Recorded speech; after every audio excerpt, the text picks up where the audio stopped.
Hi guys, welcome to Freelancer of the Week. And today I'll be talking to a retired specialist nurse and educator and now a vacation rental brand strategist. And that's none other than CJ Cardano. Hello guys! Welcome to our ever first vlog here in YouTube.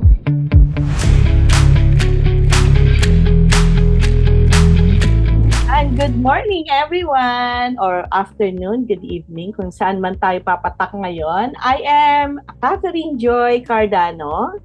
So, my friends call me CJ. I am a specialist nurse and educator by profession. But then 2018,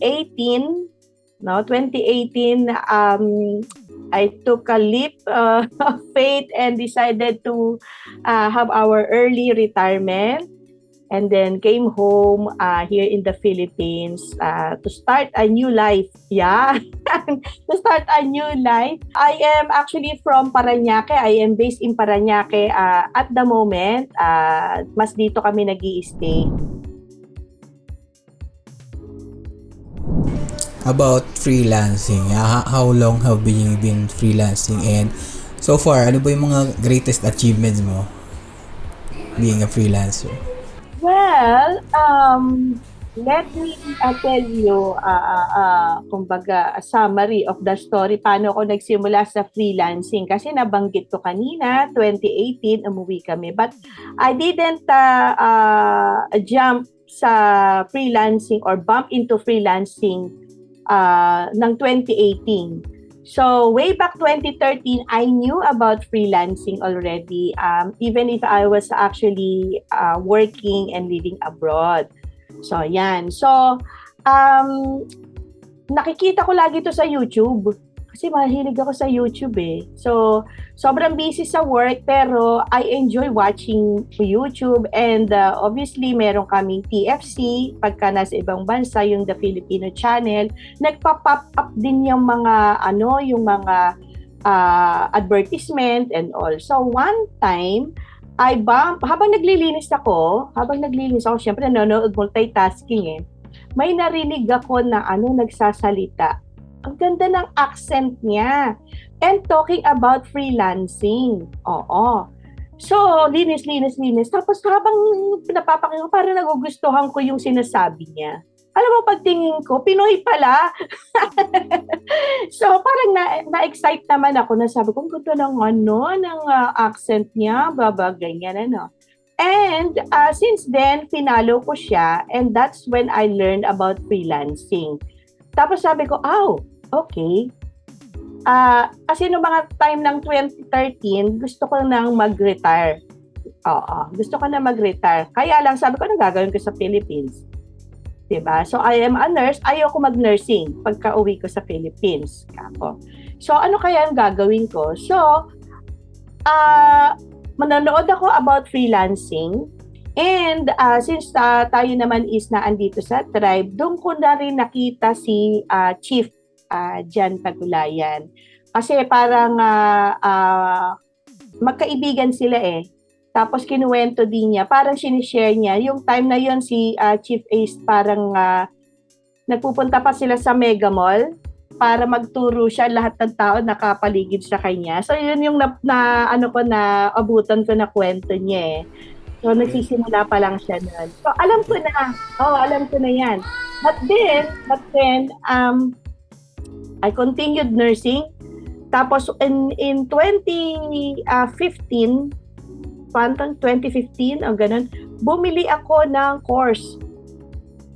Nanonood lang ako, hindi ako kasi sabi ko baka scam yun eh. Diba? Baka scam. Kasi nurse ako, tapos, diba, freelancing, ganyan. Plus, online, parang ganyan. So, pero bumili ako ng course. May leveling din yun eh. Nood lang ako. And then, after ng siguro 2017, 16, ganun, nag-offer sila ng, itong binilang ko ng course, pwede mo siyang i-level up, parang ganun, para ma-access mo siya lifetime. Binili ko siya. Sabi ko, hindi ko pa rin gagamitin ko siya pag umuwi na ako, pag ready na ako. To cut the long story short, 'Di ba? Pagdating ko sa Philippines, 2018, hindi ko pa rin siya ginamit. Iba yung nangyari sa akin, iba pa rin yung ginawa ko. Nag-business muna, ganyan. It's only when pandemic hit noong Okay. 2020, mga last part, binalikan ko sa nakalimutan ko na nga siya na meron siya. Meron pala akong lifetime complete accelerated course. Gano'n na binili ko siya. So ngayon, yun yung start ulit. Ay, ganun pala yun, parang freelancing. So, doon ko nakita yung paano maging VA, doon ko pa lang siya, So, ngayon, noong April 2021, to be exact, natapos ko yung buong course. Okay. And ako nag-start na i-apply siya. Okay.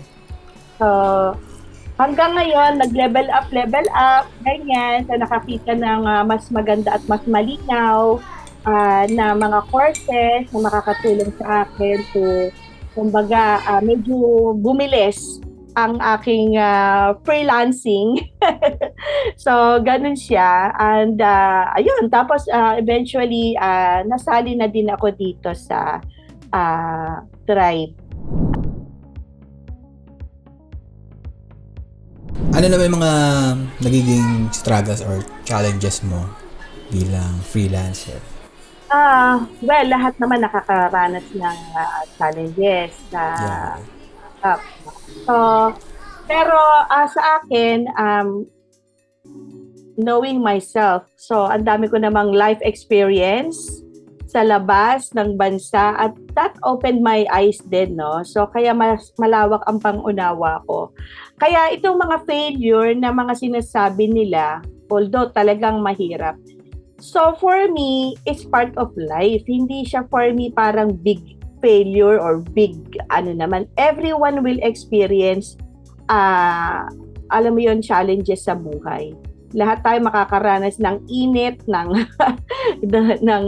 gabi, alam mo yon, yung mga yon sa buhay, hindi part of life siya. So, sa akin, wala akong masasabi na yung biggest struggle. Wala talaga. Sa akin lahat big, or pwede ko rin sabihin lahat small. So, hindi ko siya ma-quantify kasi nga, I take it as it is. Parang sa amin, kung saan ako nanggaling, ang lagi namin sila, just get on with it. Diba? So, iba, just do it. Dito naman, diba? So, parang gano'n, tanggapin mo siya, whether you like it or not, tatanggapin mo siya. Just get on with it. Gano'n. So, pero yung sa akin, personally, ang talagang struggle ko, no, sabi ko nga, madami siya, pwedeng maliit, diba? Pwedeng malaki, gano'n. But, one thing that strikes me the most, each time, pagka, yung naaalala ko lang talaga, is yung imposter syndrome. I guess lahat ata makakaranas nito in some way or another. Yes. So, yun yung laging nag-aano sa akin. Kasi nung una din, di ba, dahil sa background ko as a nurse, nung una, I was having a hard time connecting yung dati kong ginagawa sa freelancing. Kasi, akala ko noon, it is a different pero it is a different league, kumbaga 'di ba? It's a different league. Kasi yung nursing, nag-aral ako ng 4 years. Pagdating ko sa ibang bansa, nag-aral din naman ako. Tapos may mga certificate. Pagdating dito, walang certificate. Pero kikita ka, paano ba yung gagawin? Sabi ko, paano ba yun?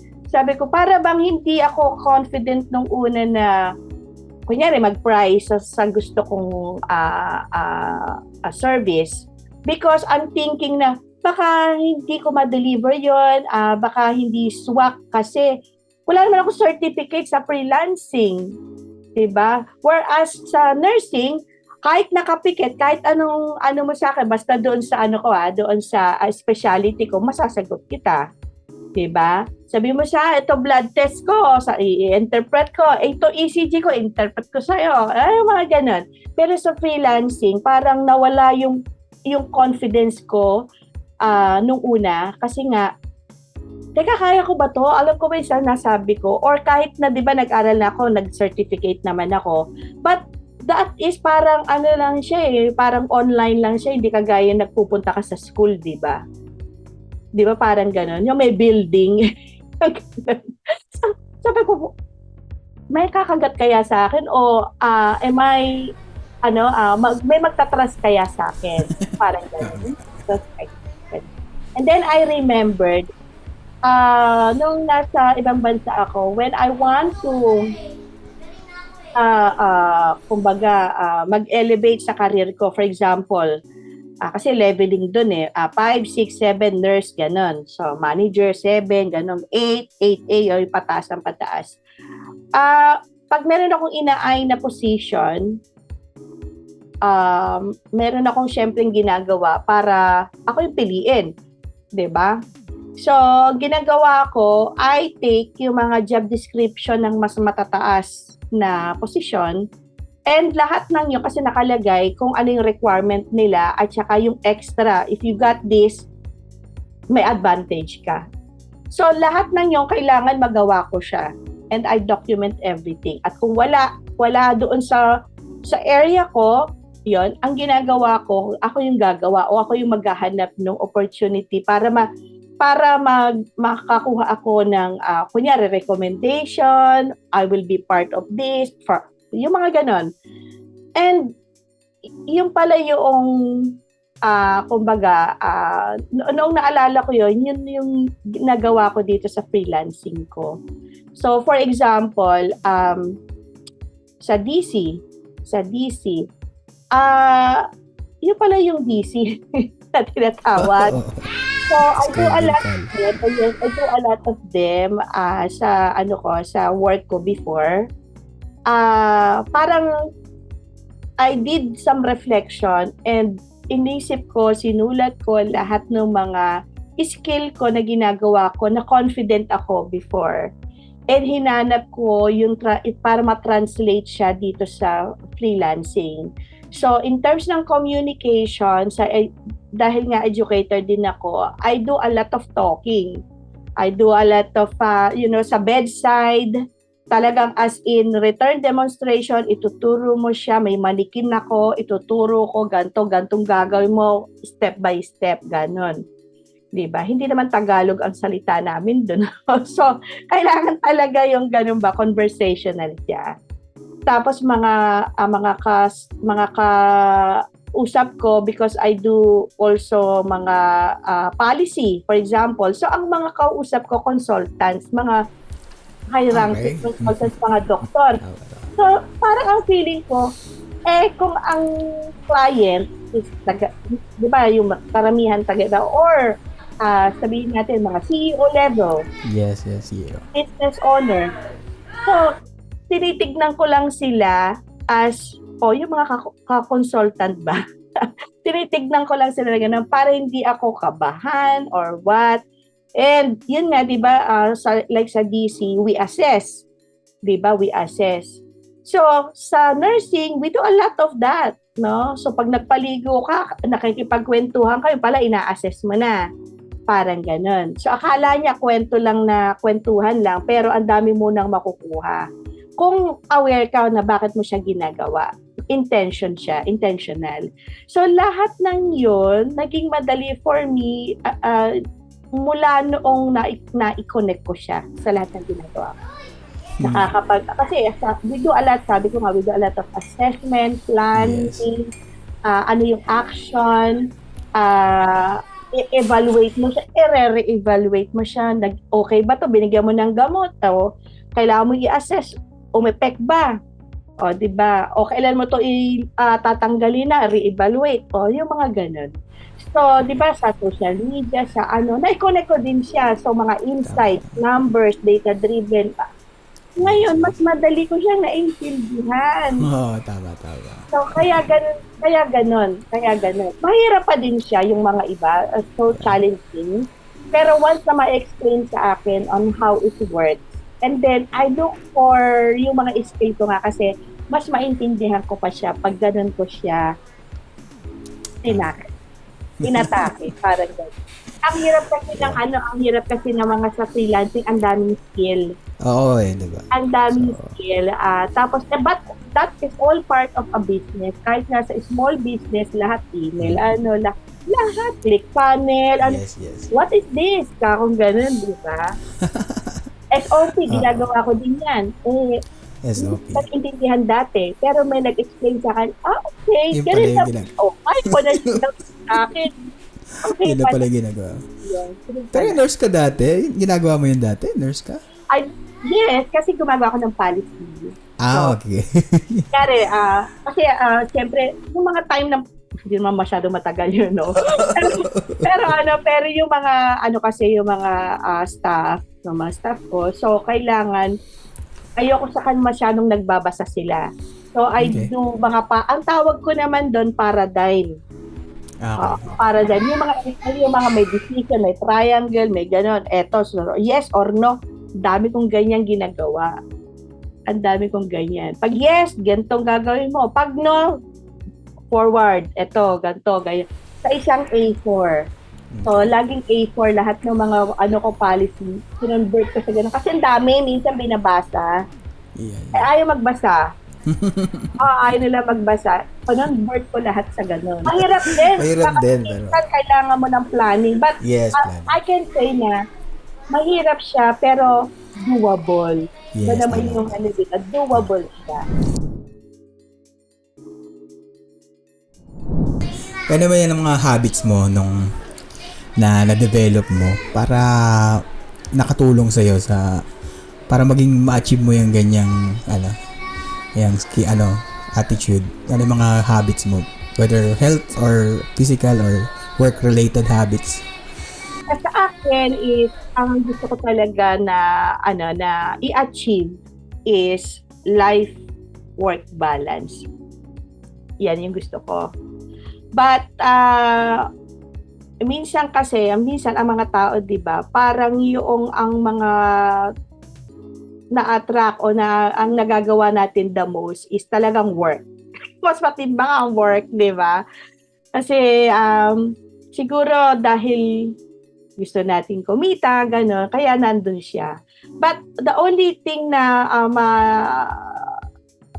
umaangat sa habit na ko for the longest time is really yung pagiging pasensyoso. Hindi ako yung someone kasi na yung kunyari walang answer. O kaya hindi ko pa siya makita. Hindi ako agad tumitigil. So I keep on, paano ba to? Paano ba? At saka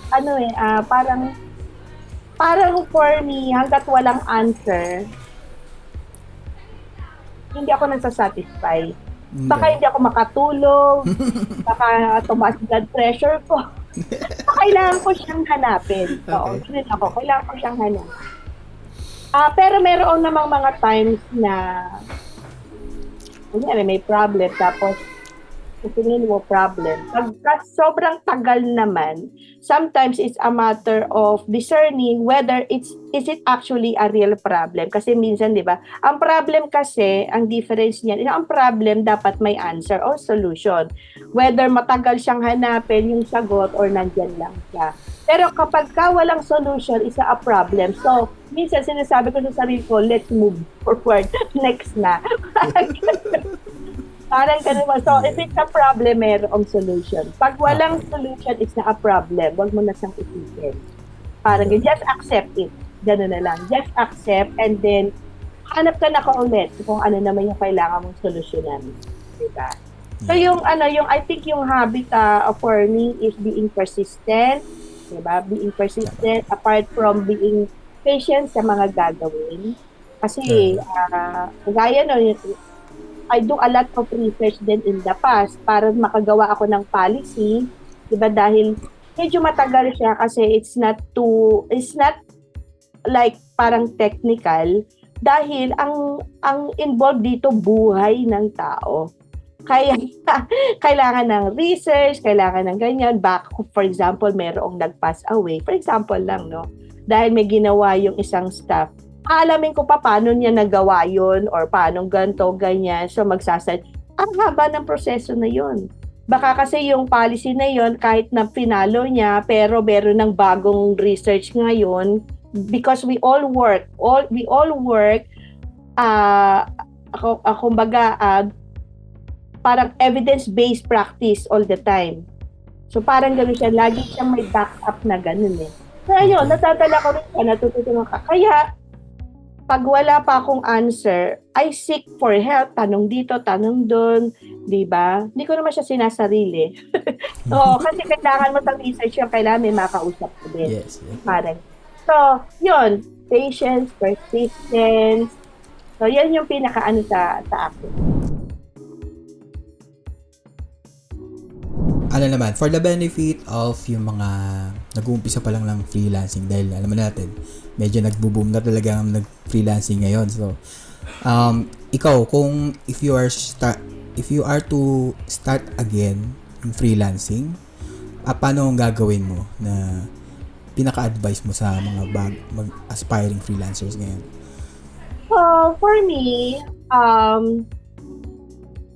ibig sabihin na nagawa ko na ngayon tapos magsisimula uli kunyari sa panibagong buhay. Diba? Incarnation. Okay. Parang ganun, diba? Yes. But well, for me, kasi change is really constant, diba? So, yung mga nagawa ko ngayon, baka iba na siya pag gagawin ko siya ulit. 'Di ba? So, yung current knowledge ko or skill para sa freelancing might be applicable now. Pero kung magsimula ulit ako, so sa bagong panahon, baka iba na rin ulit.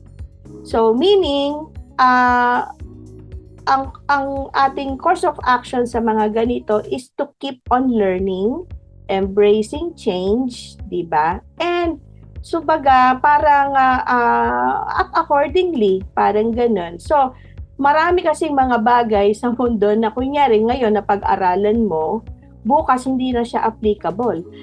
Kagaya ng itong mga sa Facebook, napakadami 'di bang mga algorithm, kada kibot araw-araw ata iba-iba siya, 'di ba?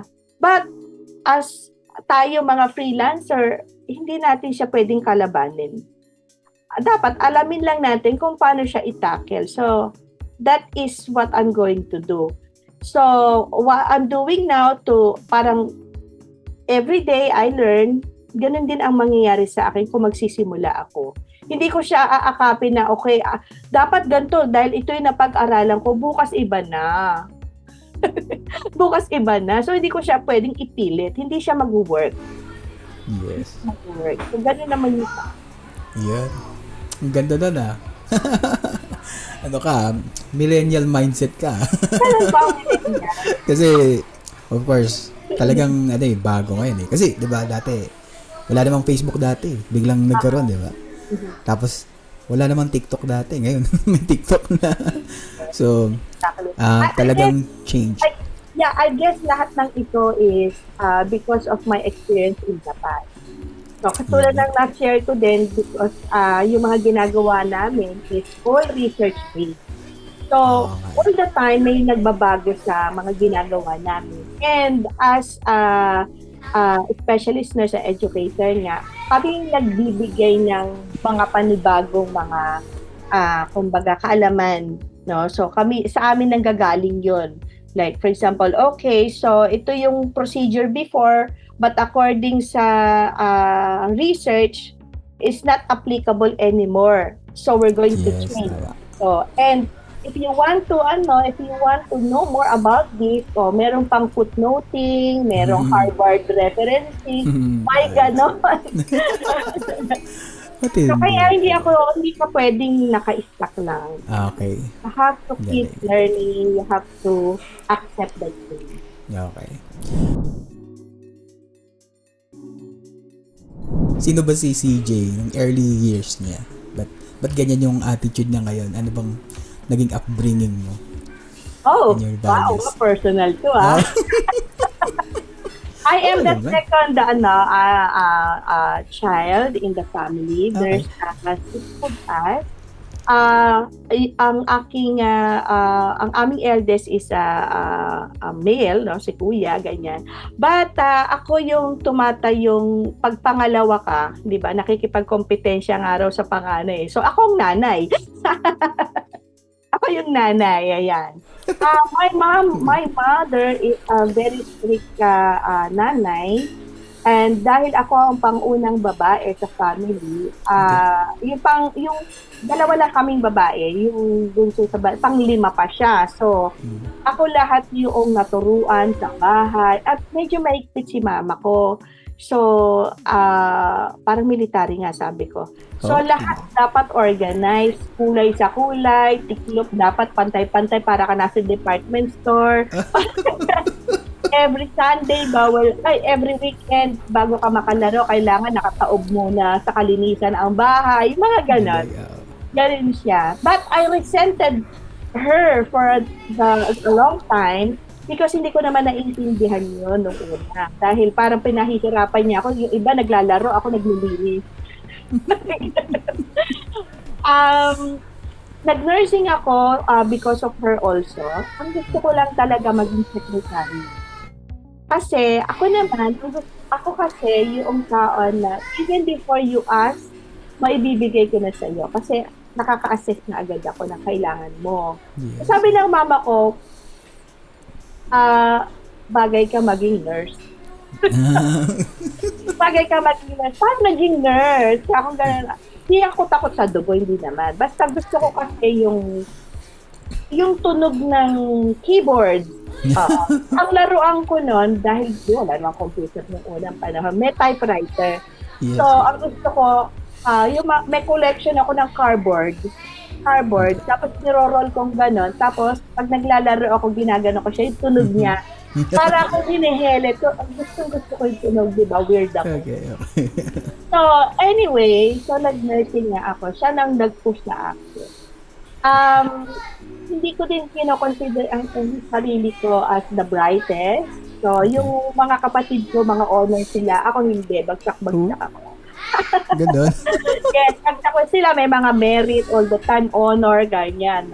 Pero ako ang pasaway. Oo, ako ang pasaway. Kasi nga nire-resent ko si mama ko ganyan. Parang bad trip ko, gaya-gaya ako noon. Okay. Pero hindi naman ako nagre-rebelde kasi bawal din yun, di ba? Noong mga panahon yung bawal. So, susunod ka lang talaga. So, anyway, even sa class sa nursing, hindi din ako the brightest.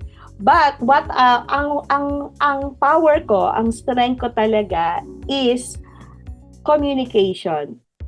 So, yun siya, yung power ko. Tapos pagka nagre-return demonstration, yung mga ganun, may sasabihin yung clinical instructor, itong gagawin mo sa pasyente. Ganyan. Ay, lagi akong doon first honor.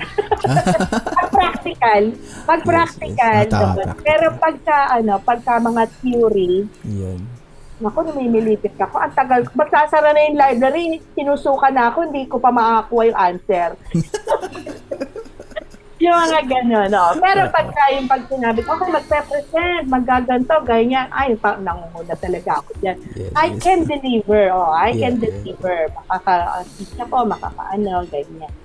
Pero yung sa klase na parang theory, yung mga gano'n, mga, type yun. Gusto ko yung action. Yung action, parang gano'n. And then yun, nagkaroon ng opportunity dahil nga, lagi ako nakikita, pabibo, gano'n. Marami na akong offerings noon. So, the first time na lumabas ako ng bansa, one of our cardiac specialist din. Sa Makati Med kasi ako Okay.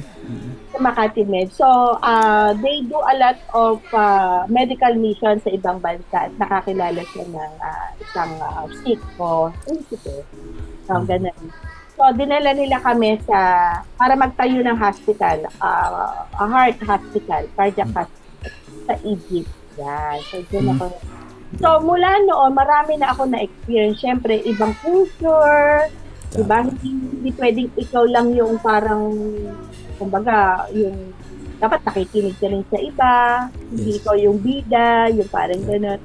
Kailangan mong makipagkapwa-tao, yung mga ganun ba, yung kailangan i-respect mo yung kanilang culture, so yung mga ganun. So doon naging simula yung mas malawak ko na pangunawa. So kailangan na maintindihan mo ibang tao more than yourself. Kasi hindi, di ba? Ibabaong kanila sa disyerto. Di ba? Ayaw mo naman yun. Di ba? So, you have to follow, hindi kagaya nung nandito na, alam mo yun, iba-iba dynamic. Yes. Iba-iba dynamic kung saan ako nakakarating. So, yun yung naging, ko na, parang, hindi ako natatakot o parang hindi ako alam mo yung feeling okay? Parang minsan lang, o kaya sandali lang. Saka yung iba na-OP sa akin. Pwedeng na-OP ang iba. Minsan sabi nga nila, overbearing ako. I don't mind naman sabihin nila kasi parang ganun talaga naman yung napoporto. Na walang na walang na hindi ko na napapansin. Hindi ko na napapansin. But it's just me. So, if you like me, di ba, doon, tayo. But if you don't, edi okay lang din. Hindi naman kailangan ipag-sige sa rin. Yung sa may gusto lang, yun lang. Para happy, di ba? Huwag na sayang. Sa present naman tayo, ano nung pinagkakaabalahan mo ngayon? How a day looks like in your ngayon, sa present mo ngayon? Okay. So, normally, depende kasi. Normally, panggabi talaga ang beauty ko. Yan. So, panghapon, ganun. So, I can stay the whole night. I love, kahit nung sa nursing, gusto ko panggabi ako Ganun. Kasi parang matahimik siya. Mas makakaisip ako. Yes. Parang ganun. Pagka during the day, my day would look like this. So, during the day, pwede akong magising. Pero late ako magigising. Siguro for me, ang late sa akin, 10, ganun. 10, early na yun sa akin, 10. Kasi ang work ko is 2 to 10. Yun, 2 to 10. Tapos, yung sobra doon, para sa akin kasi mayroon na pa ako mga ibang ginagawa. Yung 2 to 10 na yun because me and my husband run our own business, my family business kami.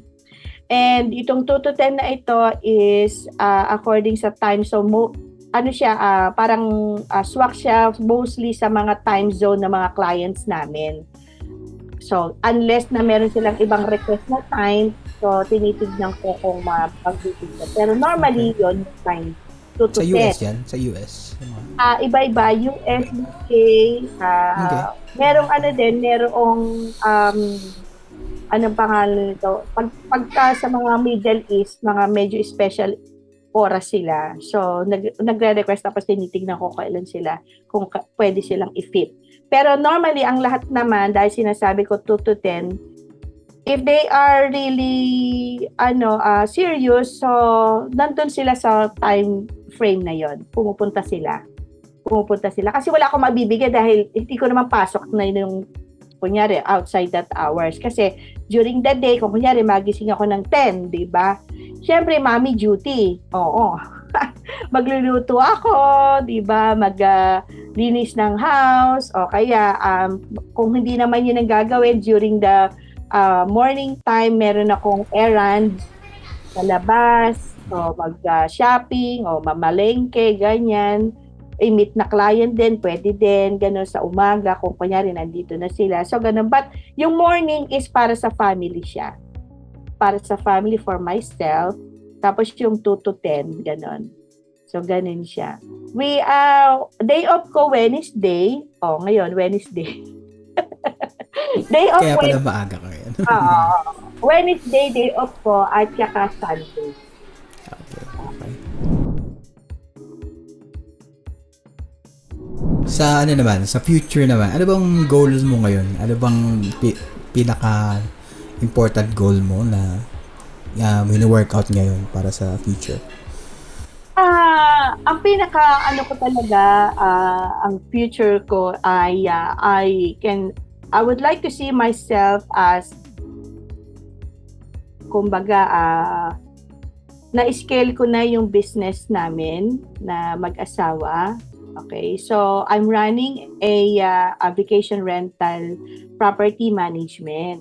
So, tinutulungan ko yung mga OFW para magkaroon sila ng extra income doon sa mga idle properties nila para hindi nakatenga naman yung mga in-invest nila. And ang gusto kong makita na in the future ay ako yung kumbaga go-to person nila dito sa Philippines to help them. And I'm not looking at just like Metro Manila or what. Gusto ko ng nationwide.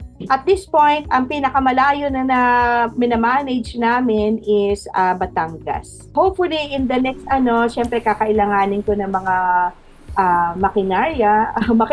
Like mga freelancers din na katulad ko. Para magawa yung scaling na yun.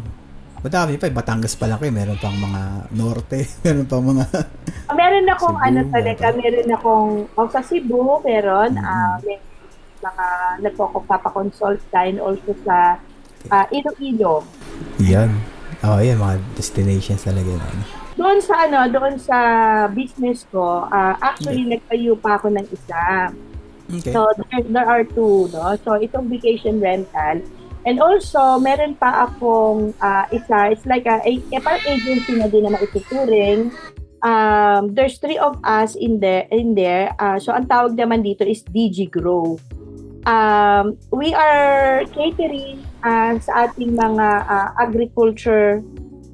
agriculturists, agripreneur, farmers. So, yan. So, sila naman yung kinikater namin. And whether they have a commodity or machinery or they need branding, marketing, so we cover that. So since ako nasa hospitality industry, no, apart from we work together no iba kong partners dito sa DG Grow, ako naman ang dahil nga specialty hospitality, I do agritourism also. So, meaning you have a piece of land, like a farm, diba? And you want to convert it into agritourism or nowadays, yung mga nagka-camping, ganyan. Yun. Yes. So, yun yung pina-convert ko. So, yun. Parting words, mga words of wisdom mo na gusto mo i-share sa mga ating viewers. Ayan. Parting words. Guys, so sa mga nanonood dito kay Kapline, ayan, so follow him. kayo, consider to follow and not subscribe. Then, ibig ko sabihin, i-rewind yun, dami ko nasabi. Oo nga, ayun, napakabalo. Ang dami ko nang nasabi. Anyway, ang gusto ko lang sa ating mga ka-freelancers, ayan, alam ko madami din dito na nagdaan sa hirap or even up to this point, medyo lito pa din. Yeah. So, the way to have clarity is really to see and check ano talaga tong skill mo. So, kalagaya ko, di ba? Nung una, lito din ako. But then, do not disregard what you have at this point. Hindi siya naman sa freelancing, lahat mayroong, kumbaga, lahat ay mayroon para sa bawat isa. That's what I can say. Parang kung ano yung skill mo, kung saan ka magaling, hanapin mo kung nasan doon ang freelancing. As simple as if there are freelancers out there, like for example, a mom na natanggap for some reason, like kunyari nagkaroon ng baby, for example, and they needed to stop in their corporate jobs. So, di ba sa loob ng bahay, you actually do budgeting. Yes. Budgeting. That is a skill. Ako nga hirap sa budget eh. Hirap ako mag-budget, diba? So, that is a skill, diba? Tama. So, pwede mo itong ilagay sa freelancing because that would mean na pwede ka Hindi kailangan naman ng pwede ka sa bookkeeping Yes, pwede. because you are budgeting. Ang kailangan mo lang matutunan is yung spreadsheet. Yes.